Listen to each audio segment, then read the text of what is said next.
Story. In an exclusive interview to NDTV, the Delhi Chief Minister Sheila Dikshit has made it clear that now that the games are over, allegations of corruption will be probed on the specific orders of the Prime Minister.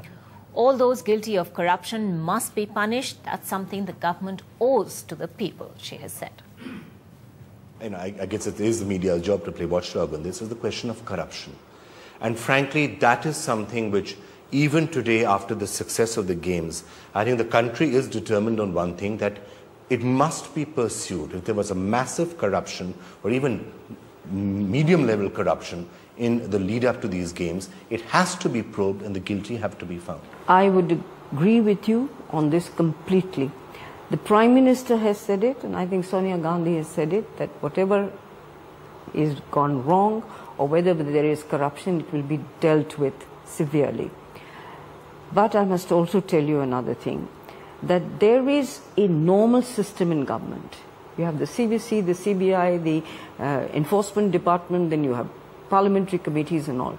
So eventually corruption does not get away. The CVC has, it's not that the CVC hasn't indicted the Delhi government as well. The CVC has very clearly said that the Delhi government also bears its share of responsibility in case there's corruption in infrastructure projects, for example. Of course. So is this going to be one of your priorities in case they're members of your government? No, but there's a difference. This is where all of you have misunderstood. What CVC was doing at that point of time was its routine. It picks up a sample, says that all right, the sample wasn't good. What do you have to say about it?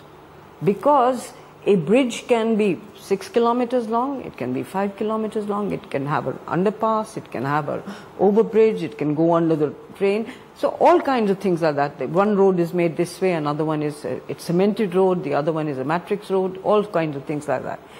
Now, that was a preliminary inquiry by the CVC, which has an engineering department which does go, and it happens all the time.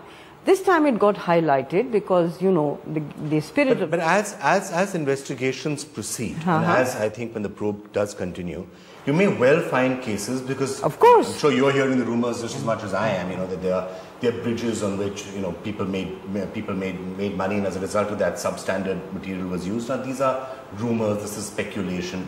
Only a proper inquiry is going to tell what is fact and what has just been cooked up. Yes, of course, of course. So that inquiry you think is called for, and then people who are guilty should be punished? Absolutely. I think there should be no two opinions about it. Even if they're ministers in your government? If they're ministers, officers, whoever it may be, I think if you can point it out, the action should follow. I really believe that. And that you think would be a very important test case for the future? Yes, very important test case, not only for the future, but also it will be a warning that you can't get away with just giving substandard stuff.